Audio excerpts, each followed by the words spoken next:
Hello and welcome to my reading journal setup for 2024.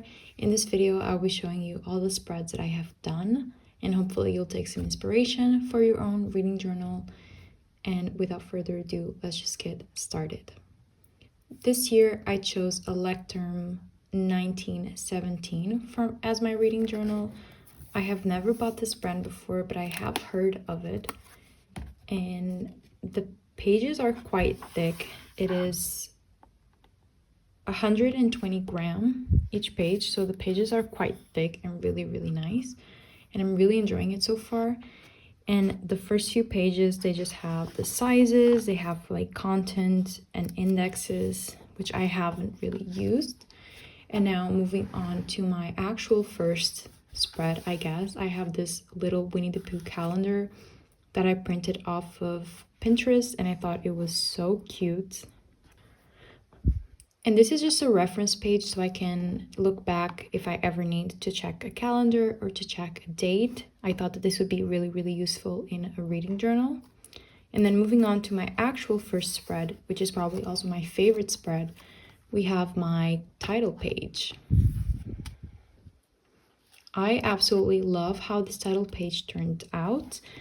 Everything that I have here, in terms of images, I printed off from Pinterest. I will leave my Pinterest down in the description if you want to check any of my pins, because I have like a whole journal pin on there. And so everything that I have, I took off from there. I loved this in Books We Trust. I thought it really complemented the theme that I was going for, which is a lot of this more classic and vintage colors, and also a lot of purples, pinks, and just delightful colors. Then I also put some stamps here that I got at a flea market the other day. I have a little mushroom because I really do love nature in my reading journal. And both of these washi tapes I got when I went to the United States in September. I got them from a little stationery shop, and I don't think that they actually have any sort of branding on them, but I will show you what they are. So these are them. They actually have something called MT. I don't know if that's the actual brand. I no longer remember, but it is so cute, and I actually have a lot. And they also stick really nicely, so they don't come off that easily, which is great for washi tape. It's not very flimsy. It's actually very stable, and I just absolutely love it. So I use this too a lot in my setup. It's very much a theme that I'm going for, very nature heavy and just cute. And I also adore this image. I already had it last year in my reading journal, and I just had to reprint it because I just thought it looked really cute. Then I also have like some flower stickers and some nature stickers, some stamps. Here we have a cup of coffee, a moon stamp. Moving on, we have another title page. This one I actually did first, and then I went back and did another one. And here it does say Reading Journal 2024 again. For this color, I used this Zebra Mildliner, but the color is in Japanese, so I'm actually not sure what this color is, but I'm still showing you anyway. And I have never used this color before, but I thought it fitted nicely with the theme and the color scheme that I was going for. I don't love the way I colored it in because I'm not very good at it, but it's totally fine. Then I also printed out this kind of like almost as if they were stamps, but also from Pinterest, which is like national parks. And I put this border around it of craft paper because I do love my craft paper. More washi tape. I also have this lilac one. This one is much more flimsy. I no longer remember where I bought it. It's been a couple of years now, so I no longer know where I got it from, but this one is kind of flimsy, but I do love the color of it, so I keep using it. And then on the right page, I have a library shelves, which is a very popular spread that people do all the time. I actually started by putting here a window, which has also been very popular in the last couple of years. A lot of people have been doing this, and I'll leave some inspirational videos down below of reading journal videos and channels that I love to watch. And I had painted this, but I didn't love the final result. And so what I did do was I put this image here that is like, I kind of almost as if you were looking out of the window, and it does match slightly with the dark blue that I was going for. And to paint this, I used this watercolor pencils and this brush pen with water. I have never used this before in a reading journal because before my pages were not thick enough for me to actually use kind of watercolors on them. So this is the first year that I'm doing so. And so I just colored in this brown within the window frame and the shelves, and then this dark blue around. I also painted like 2 plants. It's not much, but it's honest work. And I also I just filled in my books because I had already sketched this out before I started. And so I just had to line them with these Sakura Pigma Micron 0.5, which I really, really love. Moving on to my next 2 spreads. Here on the left side, we have my YouTube growth. This is just a really simple tracker for me to track number of subscribers, watch hours, and then also watch hours in the last 365 days. So this will just be like a monthly overview so I can see how my channel is doing throughout 2024. And here I just left a little cute rectangle for me to write any milestones if I do achieve them. I don't have any specific goals. I'm not trying to hit any specific number, but if it happens, I will write this down. And I just thought it was a cute way to remain positive and excited about my channel. And I put another one of those stamps from the national parks here, which I thought again went really well with the color scheme that I was going for. And then on the right side, this is a spread that I have done for the last couple of years, and this is my year in overview. Well, I just have a little rectangle for each month where I write the number of physical books, audiobooks, and ebooks, and then I will put the number of books that I read in total. And so this helped me just to see what month I was reading more, what month I was reading less, what format I was reading in each month. And so this is really helpful, and just to know my reading year a little bit better and for me to access that information a little bit easier. Moving on, we have my actual reading tracker. This is also a spread that I have done for the last couple of years. And in here, I just love a list moment. You'll see I do a lot of lists. I love a list moment. And so here I just have book title, month, rating, and I just do this for the next couple of pages. Here we have 90 books. I think that my ultimate goal in the next year will be 50 books, as I usually do. Last year I went a little bit overboard. I tried reading 100 books. That did not work at all. And so that's the way I just worked out this year. So I only have until 90. If I read more, I'll figure out what I'm going to do. But for now, I think that this is achievable. It's a little bit too ambitious, but I didn't want to have less and then have to fill out more. And then on the right side, I have my DNF tracker, which I did use last year because in the year before, in 2022, I was really bad at tracking the books that I DNF'd and percentage and all of that. So this year and last year, I decided to do a DNF tracker in which I will color in each square as I DNF books. And then here I'll write the book title and percentage or page in which I DNF'd them. This is a good way for me to know what books I did DNF and if they counted toward my Goodreads reading goals or not. And it's just really helpful to see at what percentage I DNF these books, and it's an easy spread to look back to. Next up, we have Reading the World 2024. This is also a spread that has been done before.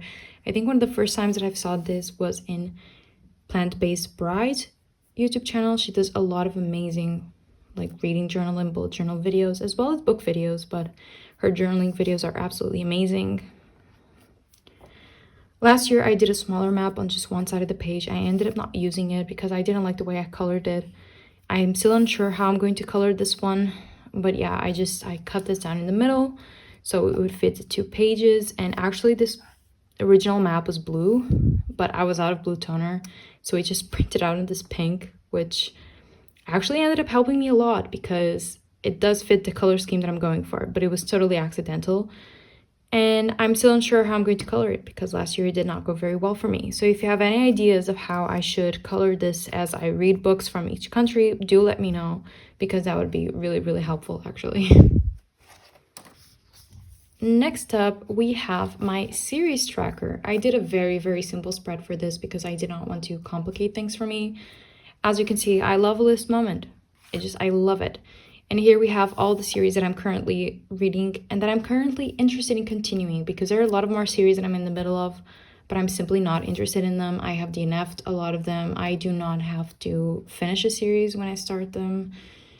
And I have left some space for starting new series or to pick up some other ones if I am interested in continuing them. But these are the main ones that I do want to make progress in 2024.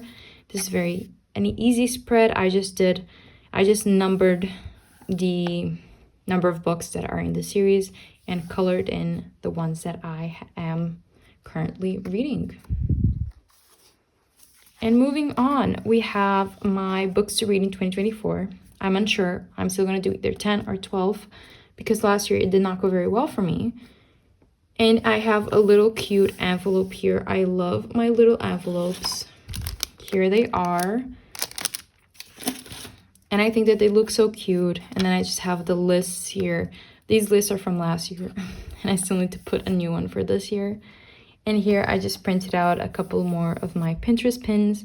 I put a little bit more washi tape, more craft paper, and a sticker.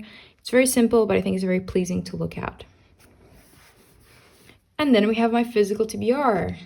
So also very easy spread, also very list heavy. And then I just put an image here and on the other side as well. I just numbered all the books. Here I'm going to put the rating and I'm going to color in the number as I do read the books. And then on the next page, I have it as well. Another cute little image, space for my rating. And I have left this page wide open because I know that a lot of books are coming my way next year. So I want to keep this page ready for me to write down more books. But I do need to read these ones because this is kind of bad for me. I'm already on 70 books, which is unheard of for me. I have never been over 20 or 30. So this is really bad for me and I need to make some progress in 2024. But here I also have a really cute image of the Bookworm Cafe. I think this is so cute. And that is my physical TBR spread. Also very simple, just so I can track the number of books that I'm reading. So for now, that is my final 2024 setup. I have left some space here for more spread ideas if I do have them. I think I want to do like a reading goals page or a buzzwordathon page as well. So I have left a couple of spaces here, but I do want to show you as well my January spread, which is really not a big deal, but I wanted to show you the way I do my monthly spreads as well. So this is my January spread. This is very on par with what I do in the rest of my setup. And so this month I had a lot of images that I had printed out that I haven't used in my setup, so I decided to use them for January. So there's not a specific theme here. It's just some leftover pictures that I did have, and I wrote January with my little stamps here as well. Then I just used some more washi tape. This is an old cherry one that I had that mixes well with the new cherry washi tape that I have. Then I always put a calendar in for each month, always. So I can put whatever important dates I have that month, or to put videos, because I do leave the space here for a YouTube planner. So for me to plan out the videos that I'm putting out, and here to see the days that I'm planning on filming and uploading videos. I don't know what happened here, but that's okay. And moving on, I just have my TBR, which I haven't done yet. This is just, I just left it ready for me to do. I left the space here for a TBR with also this image that I had left over, some washi tape at the bottom, and this is for reviews, all of this, because I do like writing down the books and reviews. As I was saying, I do love writing down little reviews. I don't write whole novels about the books that I read, but I do like keeping notes on them so I can do wrap-ups later and all of that. And so I just do very simple spreads for my monthly. I did fuck up a little bit here, but that's totally fine. It does happen. No reading journal is perfect. And so moving on, I also have another page for my reviews. I'm hopeful that I'm going to read a lot in January. That's why this is here. Then I also leave this little space for any movies that I see, and I write down the rating. I don't do reviews, but I do write down the rating. And then I have my goal tracker. And so my goal is to walk as many days as I can, 5,000 steps. I know you're supposed to walk 10,000, but that's just not realistic for me. And I have that tracker. I also have like a reading tracker, and I also have a mood tracker in which I'll write down the days where I'm happy, sad, meh, whatever. So this is what I do for my monthly spreads. I'm still trying to find new ways to innovate my monthly spreads, but this is just what I have been doing for at least last year and hopefully this year that's coming up. And so yeah, that's my reading journal setup for 2024. I hope that you enjoyed watching. Let me know which one was your favorite spread and what are you doing for your reading journal for 2024. And yeah, if you enjoyed this video, give it a thumbs up and subscribe to my channel for my bookish content, and I'll see you in my next video. Have a nice day, and always remember that life is worth reading.